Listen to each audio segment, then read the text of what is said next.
Billionaires are naming AI fortresses after biblical demons. 9 nuclear plants power each robot training facility. The Doom video game was their blueprint.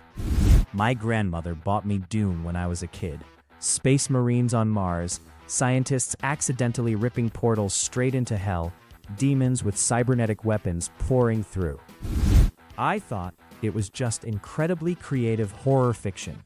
Demons plus robots plus technology equals pure nightmare fuel for a little kid back then.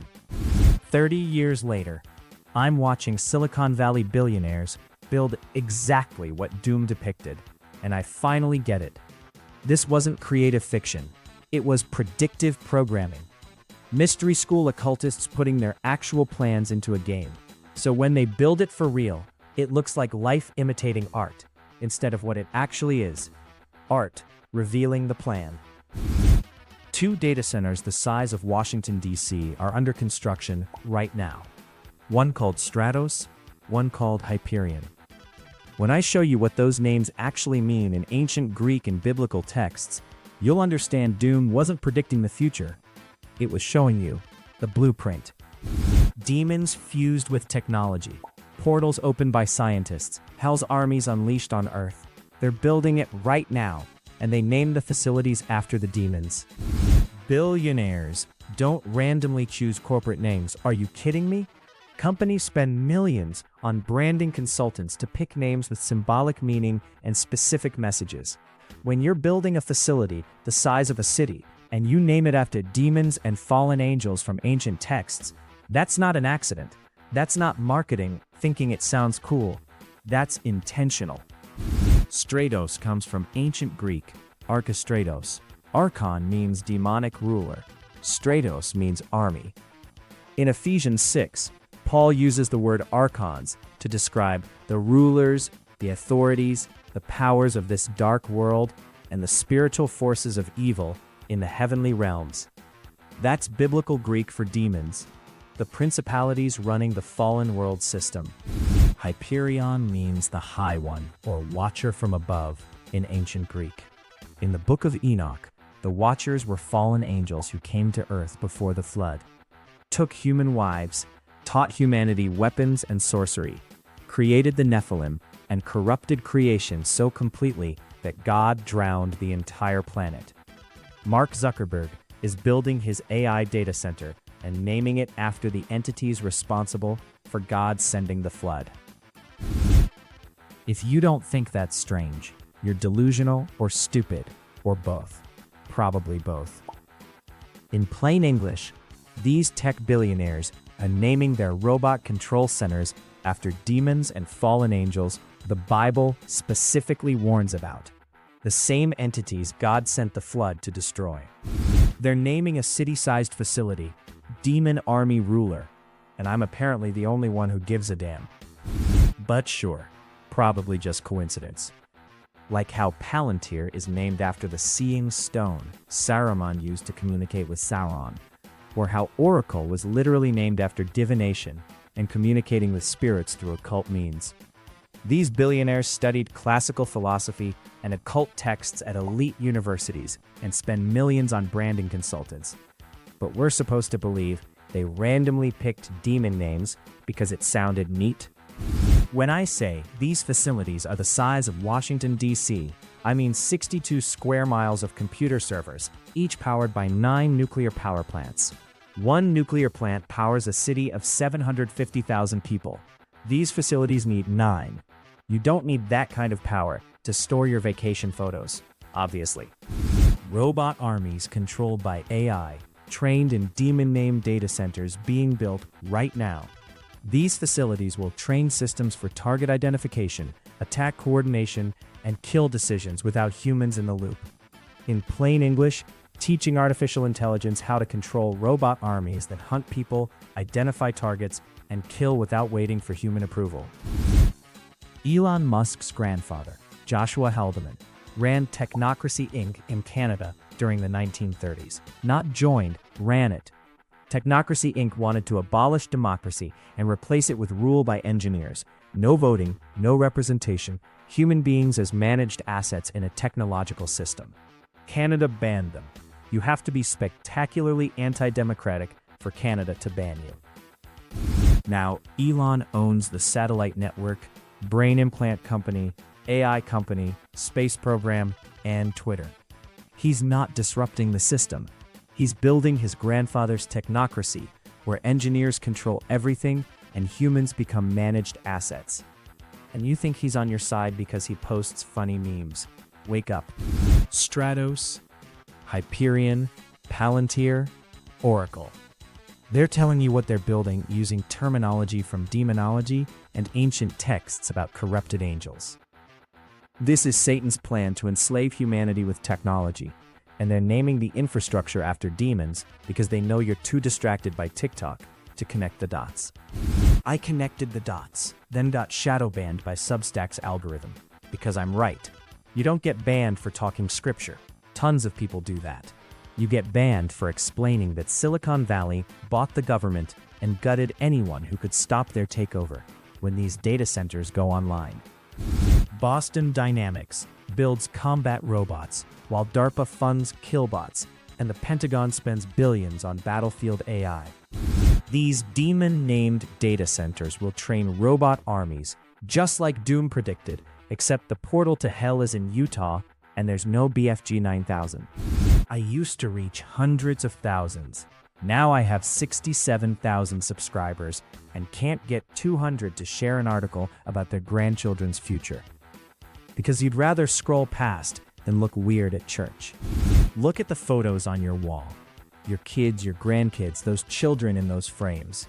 Here's what technocracy means. They won't keep all of you alive. They'll keep people with useful skills, engineers, programmers, people who maintain systems.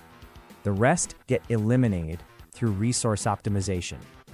Haldeman fled to apartheid South Africa and raised Elon believing democracy was broken. Now Elon's building Grandpa's technocracy. In plain English, when robot armies are operational and AI makes the decisions, they're going to kill most people. Not enslave them, kill them. They'll only keep people with skills to maintain their systems. If you can't program computers or maintain robots, you and your family are marked for elimination. That's the system Elon's grandfather designed. That's what's coming once these demon-named facilities coordinate millions of autonomous robot soldiers. And you're sitting there thinking, what can I even do? Some kids in Nepal organized on Discord and overthrew their corrupt government. Not with violence, not with billions, but with coordination, relentless pressure, and refusal to quit. Regular teenagers with no money changed their entire country because they actually tried. Hello out there in internet land. I'm Lily, the editor at The Wise Wolf, and I just wanted to steal a moment of your time to urge you to subscribe to our god-awful channel. Otherwise, my professor is going to press charges for breaking into his office to shoot this clip. Thanks. Bye now. Have more resources than they did. Representatives who need votes, construction permits requiring public input, environmental review processes, churches with thousands of members. You have everything needed to stop 2 data centers, but you have to do something instead of nothing. Share this article. That's it. Just click share. Post it on Facebook, even though Zuckerberg will throttle it. Send it to your church group. Tag your representatives. Make one person see it. Make one phone call. I'm calling about the Stratos and Hyperion data centers. I want investigations into why AI facilities are named after demons. 5 minutes. You just did more than 99% of people reading this. Send this to your church. Forward to your pastor, your Bible study. Let them decide if they care that Satan is building robot infrastructure named after fallen angels. Show up to one city council meeting. I oppose the Stratos data center and demand public hearings. That's the floor. Share, call, email, show up once. If you won't do even that, you're choosing to let evil win because clicking a button was too hard. This is war.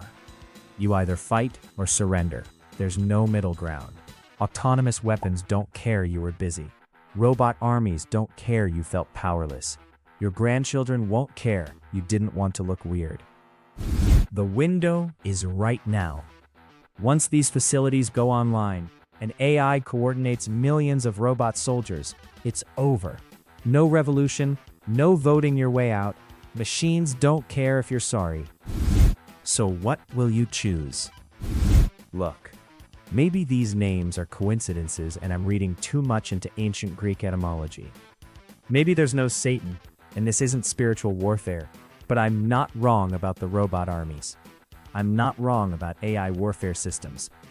I'm not wrong about what happens when billionaires control civilization's infrastructure. Legal challenges are what actually stop construction projects. Environmental lawsuits, constitutional challenges, the right attorney filing the right motions can halt work for months while forcing public hearings and discovery. I've talked to attorneys who specialize in shutting down massive corporate projects, the kind who fight billionaires and win. They're expensive, tens of thousands expensive, and I can't even afford a car right now. But I have 67,000 subscribers on Substack. And if even a small fraction pool resources like the Nepal kids did, we can hire the legal firepower that actually stops these facilities. Edmund Burke said it centuries ago. The only thing necessary for evil to triumph is for good men to do nothing. If you can afford it, become a paid subscriber. Costs less than coffee from your retirement fund. That money goes directly to funding legal opposition to Stratos and Hyperion. Real attorneys, real challenges, real attempts to stop construction. If you can't afford it, share this article everywhere. Tag representatives, tag media, make it impossible to ignore. I know people are unsubscribing since I started writing about data centers and Technocracy Inc. Yeah, it's scary, I get it. But ignoring scary things doesn't make them disappear. It just means you're not prepared when they arrive. If you do nothing, if you scroll past and assume someone else will handle it, your kids and grandkids are going to suffer. Silicon Valley will turn the planet into their private paradise, while people you love live in whatever scraps they decide to leave behind. You'll have no one to blame but yourself. So what will it be? A paid subscription to fund real legal opposition? Sharing this article to break through the algorithm? Or scrolling past and hoping it works out while billionaires build demon-named robot control centers that will enslave or eliminate your family? That's the floor. Share, call, email. Show up once. If you won't do even that, you're choosing to let evil win. You're choosing to watch your grandchildren die or be enslaved because clicking a button was too hard. This is war. You either fight or surrender. There's no middle ground. Autonomous weapons don't care you were busy. Robot armies don't care you felt powerless. Your grandchildren won't care you didn't want to look weird. The window is right now. Once these facilities go online, once AI coordinates millions of robot soldiers, it's over. No revolution, no voting your way out. Machines don't care if you're sorry. So, what will you choose? Maybe I'm wrong about the biblical stuff, but I'm not wrong about robot armies, and that should terrify you. But I'm not wrong about the robot armies. I'm not wrong about the AI warfare systems. I'm not wrong about technocracy and what happens when billionaires control the infrastructure of civilization. And that should terrify you, even if you think the demon angle is crazy. Legal challenges are what actually stop construction projects. Environmental lawsuits, constitutional challenges. The right attorney filing the right motions can halt work for months or years while forcing public hearings, environmental reviews, and discovery that makes everything visible. I've talked to attorneys, the kind who specialize in constitutional law and have experience shutting down massive corporate projects. The kind who know how to fight billionaires and win. They're expensive, tens of thousands expensive, and I can't even afford a car right now. But here's what I can do. I have 67,000 subscribers on Substack. If even a small fraction of you pool resources like the Nepal kids did, we can hire the legal firepower that actually stops these facilities before they go online. If you can afford it, become a paid subscriber. It costs less than a cup of coffee from your retirement fund. That money goes directly to funding legal opposition to Stratos and Hyperion. Real attorneys, real challenges, real attempts to stop construction before it's too late. If you can't afford it, share this article. Post it everywhere. Tag your representatives. Tag media outlets. Tag your church. Make it impossible to ignore. The algorithm suppresses this content, but you can overpower the algorithm if enough people force it into the conversation. I know people are unsubscribing since I started writing about data centers and Technocracy Inc. Yeah, it's scary. I get it. But ignoring scary things doesn't make them go away. It just means you're not prepared when they arrive. And if you do nothing, if you just scroll past and assume someone else will handle it, your kids and grandkids are going to suffer. Silicon Valley will turn the planet into their private paradise, while the people you love live in whatever scraps they decide to leave behind. You'll have no one to blame but yourself. So what will it be? A paid subscription to fund real legal opposition? Sharing this article to break through the algorithm? Or scrolling past and hoping it all works out while billionaires build demon-named robot control centers that will enslave or eliminate your family? Help keep the wise wolf howling.